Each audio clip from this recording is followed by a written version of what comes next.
नमस्कार साथियों, आज हम बात करने वाले हैं टोक्यो रिवेंजर्स के सीज़न 2 के एपिसोड नंबर 13 की। एपिसोड की शुरुआत होती है साल 2006। चीफ यूपर इसमें ताकेमिची के घर जा रहा होता है, लेकिन वो रास्ते में देखता है कि पार्क में ताकेमिची एक टायर को पंच मार रहा है। चीफ यू उसके पास आता है, पूछता है कि क्या कर रहा है वो, जिस पर उल्टा ताकेमिची ही उससे सवाल करता है कि वो यहाँ क्या कर रहा है। चीफ यू बताता है कि वो तो उसके घर आ रहा था और उसने सुना कि कोई लड़का इतनी बारिश में एक टायर को पंच मारे जा रहा है, जो कि काफ़ी अजीब बात है, इसलिए वो देखने आ गया। ताकेमिची कहता है कि उसके पास इन सब के लिए टाइम नहीं है। चीफ ताकेमिची की ऐसी बातें सुन गुस्से से कहता है कि कौन दोस्त अपने दोस्त से ऐसे बातें करता है। ताकेमिची कहता है कि उसे ताकतवर बनना पड़ेगा, वरना वो फ्यूचर को चेंज नहीं कर पाएगा। ये सुन चीफ समझ जाता है कि ये ताकेमिची फ्यूचर से आया है।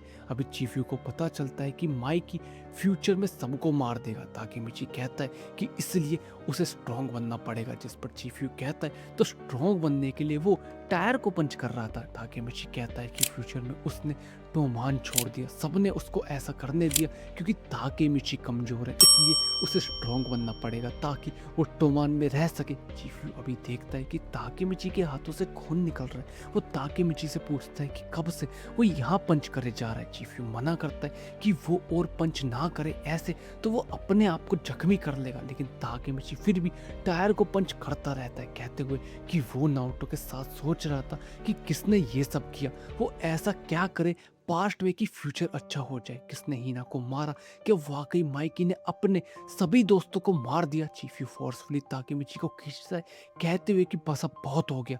ताकेमिची अभी नीचे गिर जाता है। वो कहता है कि चीफ समझ नहीं पा रहा है कि ताकेमिची ने इतनी कोशिश करी, लेकिन अभी भी वो किसी को नहीं बचा पाया, उसे कोई रास्ता ही नहीं मिल रहा सबको बचाने का। ताकेमिची अभी रोता है। वो चीफियो से कहता है कि अब वो और नहीं संभाल सकता ये सब। जब माइकी मरा वो उसके हाथों में था, वो उसे बचा नहीं सका। अभी भी ऐसा लगता है जैसे माइकी उसके हाथों में है। चीफियो अभी ताकेमिची को रोता देख उसके पास आकर बैठता है और कहता है कि ऐसा लगता है कि फ्यूचर काफ़ी बेकार था, लेकिन फिर भी एक चीज़ अच्छी है, पता है क्या, ताकेमिची वापस उससे मिलने आ गया। उसे लगा था कि वो ताकेमिची से वापस कभी नहीं मिल पाएगा। चीफियो कहता है कि अब वो समझ गया उसे क्या करना है, उन्हें माइकी को हराना है। ये सुन ताकेमिची कहता है कि क्या वो पागल हो गया, माइकी उसे मार देगा, जिस पर चीफियो कहता है कि तो वो वैसे भी तो उसे मारने ही वाला है। ताकेमिची कहता है कि इतनी भी क्या जल्दी है, थोड़ा रुक जाते हैं, जिस पर चीफियो कहता है कि वो माइकी को खुद को ऐसे नहीं मारने दे सकता, वो भी बिना उससे फाइट बैक करे।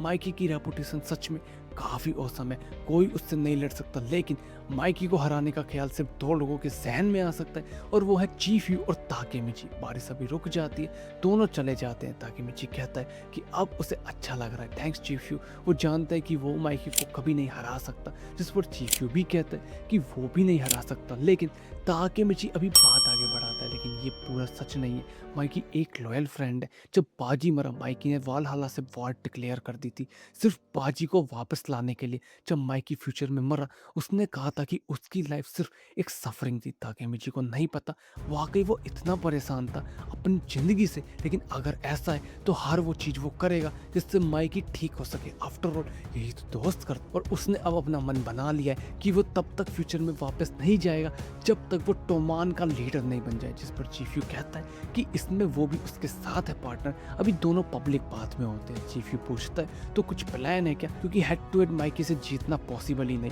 जिस पर ताकेमिची कहता है कि बात तो सही है, तो फिर एक ही चीज़ हो सकती है, एक गैंग वॉर हो जाए, वो माइकी को हराकर टोमान का लीडर बन जाएंगे। जिस पर चीफ यू कहता है कि उसे नहीं पता था कि ये सब क्या सोच रहा है ताकेमिची। ताकेमिची अभी चीफ यू से पूछता है कि उसे क्या लगता है ऐसा क्या हुआ होगा 12 सालों में कि माइकी इतना बदल गया। जिस पर चीफ यू कहता है कि शायद माइकी के अंदर की डार्कनेस वापस आ चुकी, हो सकता है कोई ऐसी बात हुई हो कि उसे समझ आ गया हो कि उसके अंदर कितनी डार्कनेस है। जिस पर ताकेमिची समझता है कि तो क्या किसाकी ने कुछ किया होगा जिसकी वजह से बिगेस्ट चेंज हुआ इस टाइमलाइन में। किसाकी का टोमान से बाहर जाना प्रीवियस टाइमलाइन में किसाकी टोमान की डार्कनेस को रिप्रेजेंट कर रहा था, लेकिन अब किसाकी बाहर हो चुका है तो माइकी ने उस डार्कनेस को रिप्रेजेंट किया। जिस पर चीफ यू समझता है कि हाँ शायद ऐसा हो सकता है, मतलब माइकी को किसाकी की जरूरत है, शायद किसाकी को जानता है। इस तरफ योकोहामा में किसाकी इजाना से मिलने आता है। इजाना पूछता है कि वो जानना चाहता है कि किसाकी यहाँ क्यों आया। जिस पर किसाकी कहता है कि उसे बस बदला लेना है, जो कि अब शुरुआत हो चुकी है बिगेस्ट कॉन्फ्लिक्ट की